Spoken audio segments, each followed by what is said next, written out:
አሰላሙ አለይኩም ወራህመቱላሂ ወበረካቱሁ። ሰላም ሰላም የርግባይቶ ቻናል ተከታታዮች እንዴት ናችሁ? ደህና ናችሁ? በያላችሁበት ሰላማችሁ ይብዛ። ለዚህ ቻናል አዲስ የሆናችሁ ሰብስክራይብ እያደረጋችሁ ቤተሰብ ሁኑ ማለት ነው። አመሰግናለሁ። 100 ሰብስክራይብ ልገባ ነው። በጣም ደስ ብሎኛል። የሰው ደስታ የሚያስደስታችሁ በሙሉ በጣም ነው የማመሰግነው ማለት ነው። ሰብስክራይብ ያደረጋችሁኝ ሹክራን።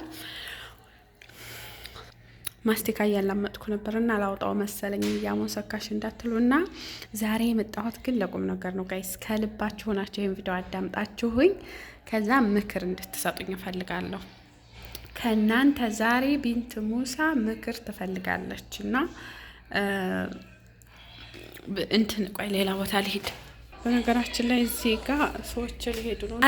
አልተመቸኝም እዚሁ ቦታ እዚሁ ቦታ ልመለስ። ማር ቤት ልሄድ ነበር መብራት ያለበት ቦታ አልተመቸኝም ማለት ነው። እና በነገራችን ላይ አሁን ኢጃዛ ስለሆነ ሰዎች ሊሄዱ ስለሆነ ሻንጣውን አይታችሁታል። ብርቁስቁስ ወጥቷል።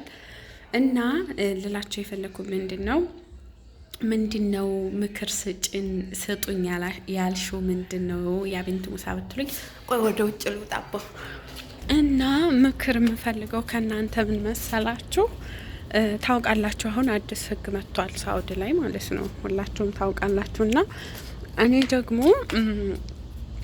እንትን ማሰራት አልፈለኩም ነበር ማለት ይሄን ሁሉ ብር ከፍዬ ለምን አሰራለሁ? ስንት አመት ልኖርበት ምናምን ነገር ብዬ ትቼው ነበረ።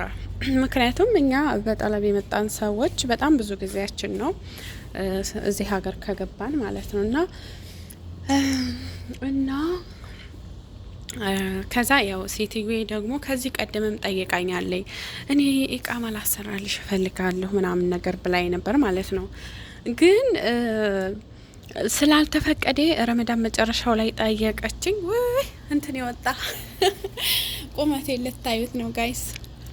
እንዲህ ልዞርና ረመዳን አካባቢም ጠየቀችኝ መልሳ እንደዚህ እንደው ባሰራልሽ ምናምን ስታይ ብዙ ብር እኮ ነው ብዙ ብር ነው ስላት፣ አይ ችግር የለውም እኔ ለብሩ ችግር የለብኝም ምክንያቱም ከውጭም ባመጣ ብዙ ብር ነው የምከፍለው ምናምን ነገር አለችኝ።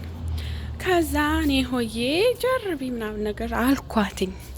ከዛ አጅሬ ሆዬ የሳኡዲ መንግስት ያው እንደምታውቁት ይሄንን ቀራራ መጣ ማለት ነው። የቀራማ ተከፍሎ ኢቃማችሁን ማሰራት ትችላላችሁ የሚል። ከዛ ሳስበው የቀራማ ቢያንስ የ8 አመት ሊኖርብኝ ይችላል። የ8 አመት አው የ9 አመት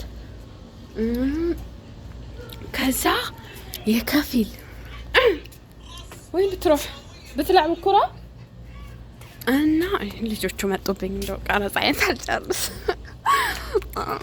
እና ቆይ እገባለሁ ወደ ቤት እና ከዛ ማስቲካልጣ እኔ በራሴ ስቃለሁ። ቆይ ወደዚህ ልግባ ልደበቃቸው ልጆቹ። በዚህ ደግሞ ያው እንግዳ ሊመጣ አላህ ደስ ሲል ቆይ እንደው እዚህ ቁጭ ብዬ ላውራችሁ እና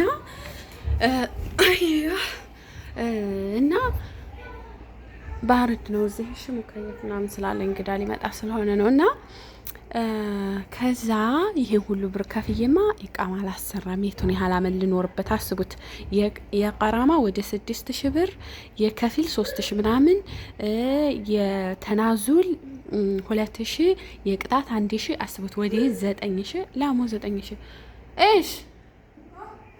እሽ ትደውር ምንም አላሰወሩም እኮ ልጆቹና ጋይስ።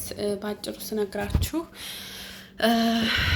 ይሄ ሁሉ ወጪ አውጥቼ ያኔ ማሰራት አልፈለኩም ነበረ። እንደገና ደግሞ ያው